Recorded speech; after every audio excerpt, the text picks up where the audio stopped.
Ranna olisi tulossa puuuittopäivä. Selvii sitten siellä rannassa, mitä näillä jutuilla tarkoitetaan ja puuuimisella. Uittohan ei ole pelkästään vain kuljettamismuoto, vaan se on yhdistelmä kuljettamisesta ja varastoimisesta. Nyt mennään sitten puottamaan nämä puut tuonne järveen. Jännitettä uipikon. Toivottavasti. Oli totta näin, että uittohan meinasi kuolla ja että lopetetaan tarpeettomana ja turhana touhuna tuossa kymmenkunta vuotta sitten, mutta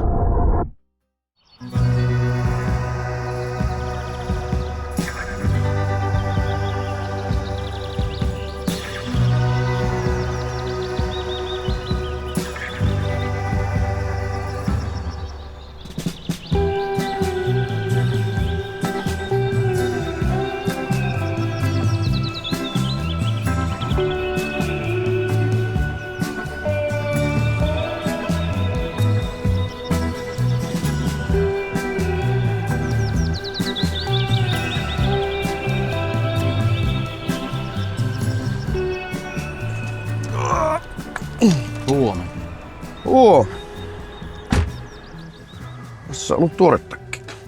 Kaiva vähän sekkaa. Tää sulla on ruokana? On pinaattilettuja ja maetoa ja sitten on tämmönen korren vahvistaja. Tämä pitää syödä heti kohta kun ruppee syöntikään. Mä heti herätessä se äkäinen. Joo, minä menisin noita tuolla reaktorissa loimuttu noita pinaattilettuja. Niin semmoiset pimmatte. Niin. Nää lähden nyt päästä sut töihin. Silloinpa kahtoo päivällä liikkeen. Silloinpa lähettä.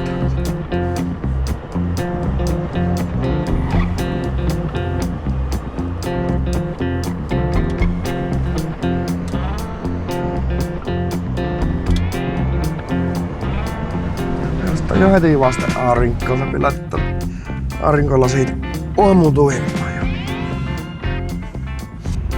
Joo, tänne olisi tulossa puuuittopäivä. Uitetaan sorvia ja no nyt otetaan heti mennessä niin aamunkuorman hajijan kuituja ja semmosia varmasti uivia kuituja, niin ruvetaan kokeilemaan näin kevätpuolelle vielä, että joku on niitä kestää puottoa sinne järveen. Niin kuin vuoronvaiheella tuossa puhe oli, niin muutama kuorma jäänyt siihen viime viikolta tuohon varastoon niitä talavellisia puita, sorvipuita, mitä pitää saada sinne järveen heti näin keväästä, niin ne sinne rummaatetaan sitten puotto siitä. Ja kone ruppee 7 nostamaan rannassa puita järveen, niin on hyvä aika hakkea tuolta metästä tämä aamunkuorma järveen. Ja nyt mennään Palonurmeen keirittyyn tuonne Syvärin rantamille hakemaan sitä kuormaa. Olosuhteet olisi siihen tuohon uittohommaan kyllä ihan viimeisen päälle. Tulee lämmin päivä ja ei pitäisi sattaa vettä sen puolelle, niin nätti on näin maanantaina kyllä aloitus. Kyllä nämä on ihan semmosia perinnemaisemia ja joten niin näissä maisemissa mieli leppää kyllä.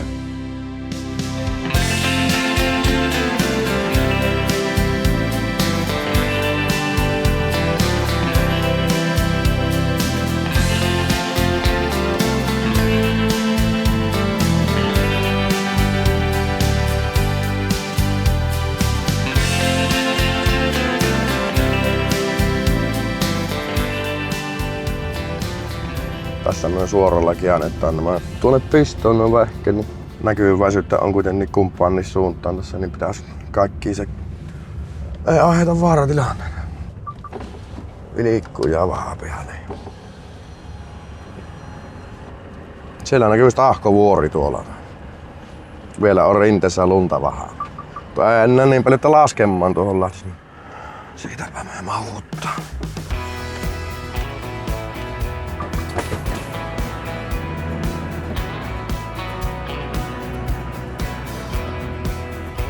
Kahden puolen tietä on nämä puut tässä. Ei välttämättä toiselta puolelta tule täyttä, mutta otetaan tämän näköinen ensin tästä kyyttiin ja sitten siirrellään, jos tarvitsee. Sitten lähdetään kuormailemaan ja tekemään uittokuormaa. Siinä nyt pikkusen toisenlainen on se systeemi.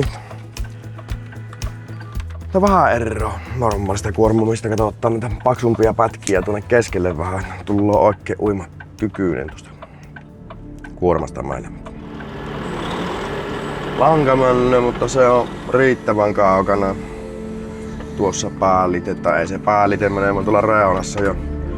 Aavistukset on kallella pinoa tänne päin, mutta ihan samanlaisia puita nämä järveen vietävät kuin mitkä tahan muuttiin, mutta nyt mä oon sitten kuorman tekoon, niin tavallaan mittas sen eriskummallisempaa on, mutta tässä on näitä hyviä tuommoisia näitä paksumpia pölkkyjä, niin niitä tuonne sekkaan sitten. Muuten niin tässä on järreen kokoista kuitua, niin vaan pitäis uida tosi hyvästi sitten.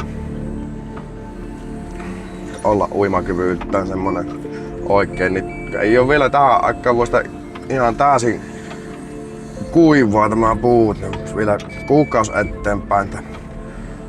Sitten olisi niinku parahiksi tämä kuivun puuttu, mutta nämä on ollut tässä tuulisella aakeella paikalla, niin nämä on kyllä kuivamisen kuivannut. Selvii sitten siellä rannassa, mitä näillä jutuilla tarkoitetaan ja puu-uimisella. Niin sanottuja korkkipuita, nuo paksummat puut siinä nipu uimisessa auttaa paremmin, että ei ihan käsipohjoa uisi, että sen tarpeeksi pintaan tullut, kun sitten kuitenkin kun ne järvessä vähän vettyy, niin se jonkun verran painuu sen nippu sitten vielä sinne, että ei tarvita nostaa sitä kesken kaiken poikki. Ei menisi ihan pohjia myöten. Tuo potkittaa umpeen tuosta tukijalan monttu. Syvempi jos olisi ollut tuo, niin siihen olisi pitänyt lapia ottaa kaveriksi ja mieluummin tuolta vierestä sitten maata siihen monttuun, kun se on ihan parasta, kun näkee sitä, kun joku täyttää tuon montun, niin se kaivaa siihen viereen sillä lapilla toisen montun. Ite en ihan järkeä siinä. Sitten lakastaa tielle tullet roskat pois, isoimmat ainakin. Ei tiedä kukaan, että on haettu puita täältä. Noin. Siinä ei isompia oo enää. Tuo ei tuo pikkunen puru, niin sitä saa loppupäivä tuosta ottaa pois ja se lähtee. Kun autot ohi ajia, niin ne kyllä siitä lento. Se on siltä osin selvä. Kuorma olisi päällä ja lähdetään kohti riistavettä puottopaikkoin. Siellä on sitten omat toimenpiteensä, mitä tehdään. Vähän erilaista kuin tehas tai saha-ajoja. Junan lastut ynnä muut. Nyt tässä on vähän vielä monta työvaihetta ennen kuin nämä järvessä on nämä puut.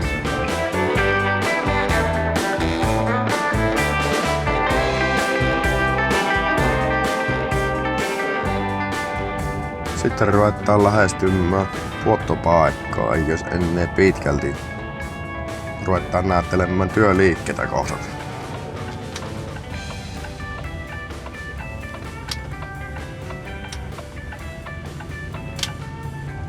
Paikka mihinkä talvella ajettiin siinä jaksossa niitä puita oottelemaan tätä uittoon.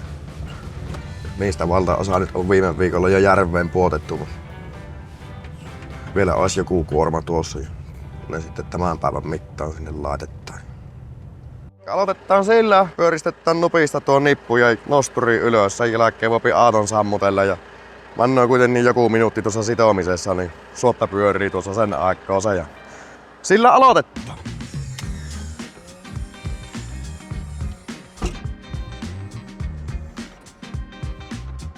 Joo, sitten voidaan täyttää tuossa tulleen tuoihin nippuihin laput, mistä se leviää, kenenkä puita ne on ja mitä siinä on, niin siihen vähän kuormanumero ja puottopaikan numerota ja ne lähtee nippujen mukana järveen. Ja sitten kokeillaan, tai ainakin itse aina touhuan sillä lailla, että homma puolellaan kerran. Kokeillaan, että mä saatan sille, että kerran tarvitaan vaan tämä aatokierteen, niin meillä on sijoittu kuorma ja samalla myös sitten otettu nuo mehtäsijoukset tai tuo kuorman sijoukset poikki. Katsotaan miten käypi. listan mukaan mikä on kenen, niin tuolta niin otetaan oikein värin. Eli UPM tehtaalle on menossa ja sellupuuta tämä, niin väri on keltainen lapussa ja riittää tässä meillä kun tulee niin kuorman numerosta 4 viimeistä numeroa ja alimmainen on puottopaikan numero. Sillä pystyy sitten jäljittämään tämä kuorma, jos siinä jotta ihmeellistä on. Jos joku näistä jotta selveä haluaa saada, niin pitää apteekissa käydä sitten luenottamassa. Suurin piirtein jonkunlainen nippu tästä näitä ei jos tulee vähän reilummin, niin mieluummin niinpä kuin että tarvittaa lisää. Tämä on hyvästi punnella tuolla. Vähän tiukka tämä paketti, mutta siitä ne lähti nyt mukaan.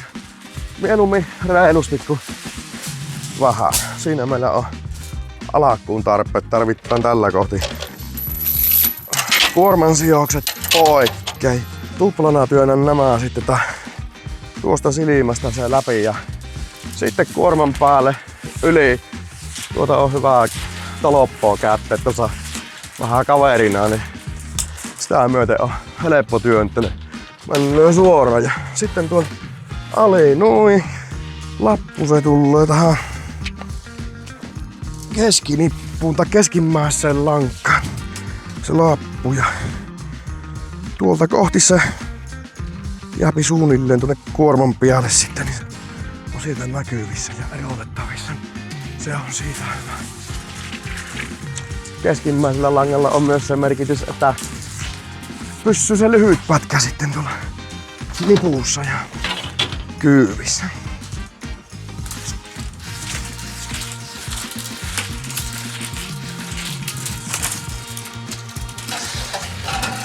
Edetty siihen vaiheeseen, että nuppi vielä ja sitten päästään puottamaan. Alakkuun käsiin kirreellä ja rauvalla tiukkominen sitten siihen ja raata tänne juureen ja mahdollisimman pystyyn, niin silloin siinä tulee se pitkä liika ja se ottaa ihan kiinni asti.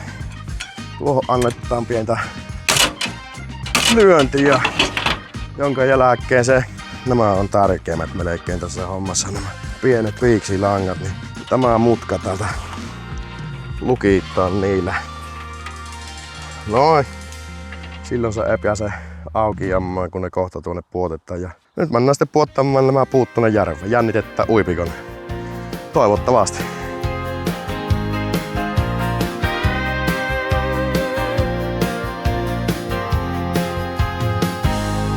Puuta veteen laitetaan, nippulangat sidotaan.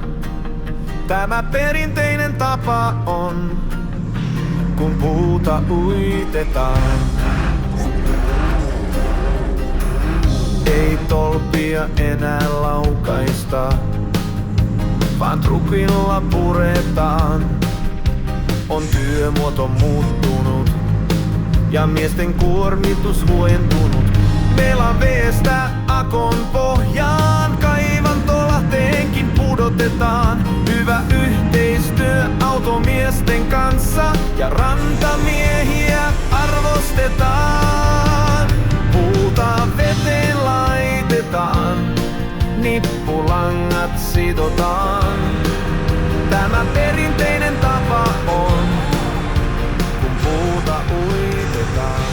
Tässä ollaan yhdellä uiton puottopaikoista. Meillä kaiken kaikkiaan on täällä ympäri Saimaata tai Vuoksen vesistöllä 18 tämmöistä paikkaa olemassa ja tämä on yksi niistä. Minä olen Esa Korhonen ja toimin tänä päivänä Järvi-Suomen uittoyhdistyksen uittopäällikkönä, eli hyvin tämmöinen perinteinen ammattinimike mulla on olemassa, ainut Suomessa. Tänä vuonna uittotoimintahan nyt on lähtenyt käyntiin varsin hyvin suunnitelmien mukaisesti. Sitten tosissaan 18 uittopaikkaa meillä on käytettävissä ja puita uitetaan 5 eri tehtaalle ja uittavia yhtiöitä, asiakkaita, niin kuin tästä meidän näkökulmasta, niin on tänä päivänä sitten 4 yhtiötä. Ja toiminta aloitettiin tänä keväänä siinä huhtikuun alussa ja nyt kun eletään toukokuun loppupuolta, niin 2 lauttaa on jo viety tehtaalle perille saakka.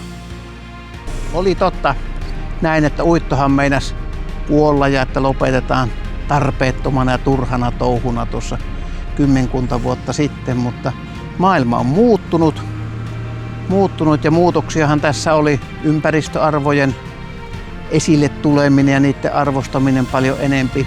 Ja sitten puun kuljetuskuviothan muuttui paljon, kun Venäjän tuonti jäi pois. Sen myötähän meillä tuli sitten aikamoinen tenkkapoo ja mietintä, että riittääkö meillä kapasiteettia. Samaan aikaan pitäisi kuljettaa ympäristöystävällisemmin, vähempi päästöjä ja kustannustehokkuuskin. Ja sitten hoksattiin, että hei, meillähän on uitto edelleenkin olemassa. Ja niinpä nyt sitten ollaan niistä pohjalukemista, mitä uitto saavutti 10 vuotta sitten, niin lähdetty kasvamaan ja ollaan kasvettukin. Eli nyt on kaikki isot metsäyhtiöt tässä pelissä mukana ja siltä osin näkymät näyttää varsin hyviltä. Eli tässä tämä ympäristöystävällisyys, tai sanotaanko energiatehokkuus on tässä hyvä, että tässä kuluu energiaa noin puolet siitä, mitä kuluu rautatiekuljetuksessa ja aluskuljetuksessa ja sitten 1/4 siitä, mitä autokuljetuksessa. Että sillä tavalla tässä tämmöisiä arvoja on olemassa. Mut sitten mitä tässä haluan korostaa sitten sitä, että autokuljetuksen ja uiton välinen yhteys on tässä paljon isompi kuin muissa kuljetusmuodoissa, koska junaan ja laivaan kuormahan kuormataan erikseen. Mutta uittokuorma, sen kuormaaminenhan alkaa jo silloin, kun sitä aletaan kuormaamaan auton kyytiin. Ja sen takia nyt sitten autonkuljettajalla ja autokuljetuksella on erittäin iso rooli, että uitto onnistuu. Se, että kuorma on kuormattu oikein ja oikeilla puilla ja sitten että se on sidottu hyvästi, joka on autonkuljettajien tehtävä. Ja sen takia tässä autokuljetuksella ja uitolla on tiiviimpi sidos kuin mitä muilla kuljetusmuodoilla. Silloin homma on edennyt siihen pisteeseen, että meillä on tästä varastosta nyt sitten kuorma päällä. Ja tähän niin kuin näkyy, niin on valmiiksi levitelty näitä riimuja tähän varastoalueelle, niin saapi nostaa tuossa kuormaillessa niin yli ei sen kummempata. Ruvetaan sitomaan kuormoa ja samalla lailla nippusat tulloo tässä toimenpiteessä niin 2 riimua ja yhteen niistä riimuista aina nipussa saa niin samalla lailla mitkä täytettiin, mutta väri on nyt harmaa lapussa. Riimua tuosta ali, niin se on seuraavaksi tarvitaan tulla toisella puolella. Eli tämä riimu tänne hanhen kaula ja ylimääräinen pätkä tuonne, niin se ei niin pitkälle tuonne sitten järvessä ole tarttumassa joka kohta, ei pohjaa, ei mihinkään. Jos on kiviä ja muuta, niin ei lähde reppeytymään sitten auki. Ja tässä on nämä reijät, niin näistä reijistä sitten tässä kanssa niin nämä viiksilangat ja se lukittaa vaan pyörittämään. Tämä on tärkeä, kun se muuten tuossa puottovaiheessa niin se auki ja tuo salapa ilman nuita ja riimu karkkaa pois ja puut leviää pitkin järvestä, ei jos silloin sijoit. Ja hajaa uittona näitä ei ennen mene, niin kuin joskus on mennyt, että kyllä se on ihan nippuhomma. Sitten ajetaan taas muutama 10 metriä autoa tuonne alas ja samalla lailla kuin äskeinen kuitukuorma. Nyt on vaan sormipuuta kyssissä, ei ainakaan jännitä, että kelluu, kun mä varmasti kellui. Puotellaan ne sinne. Uittohan ei ole pelkästään vain kuljettamismuoto, vaan se on yhdistelmä kuljettamisesta ja varastoimisesta. Ja varastointihan tässä on jopa tärkeämpikin juttu olemassa syystä siitä, että ensinnäkin puut kun on vedessä, ne on ötökkälailta suojassa.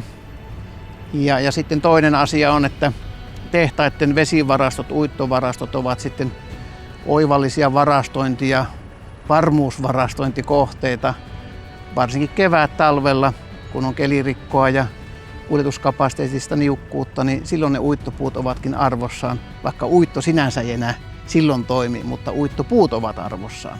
Voidaankin sanoa, että ehkäpä tämä ei olekaan kuljettamista, vaan tämä on varastointia ja varasto on liikkuva, eli mobiilivarasto tässä olemassa.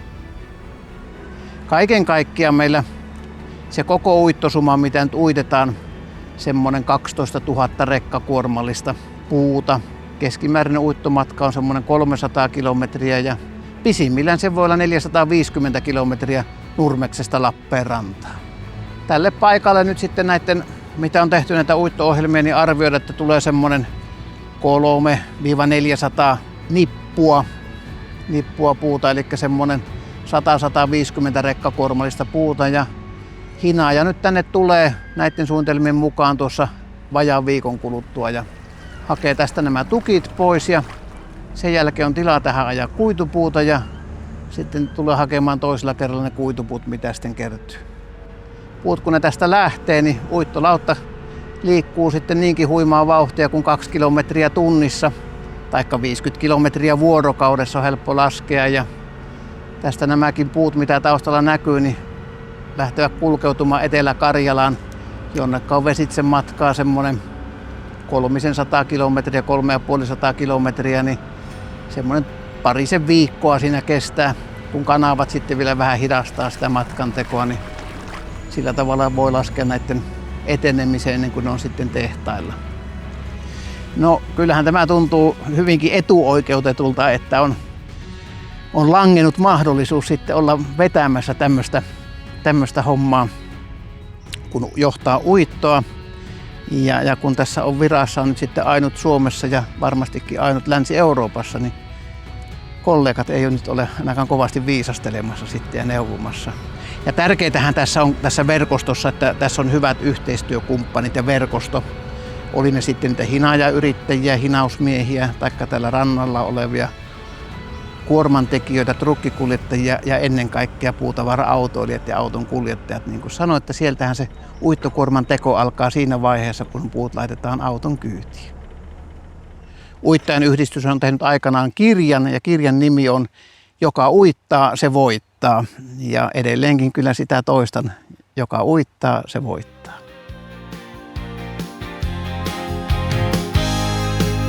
Tämä luontoarvoja säästää, perinteitä vaaleissa sitä arvostetaan. Työmäärä se tasaa ja kuljettajia sopivasti haastaa. Tämä hyvää työtä on, yhteistyö kiistaton. Ei muuta kuin puuta veteen ja hinurilla tehdasta kohti. Ei tolppia enää laukaista, vaan trukilla puretaan. On työmuoto muuttunut ja miesten kuormitus huojentunut. Puuta veteen laitetaan, nippulangat sidotaan. Tämä perinteinen tapa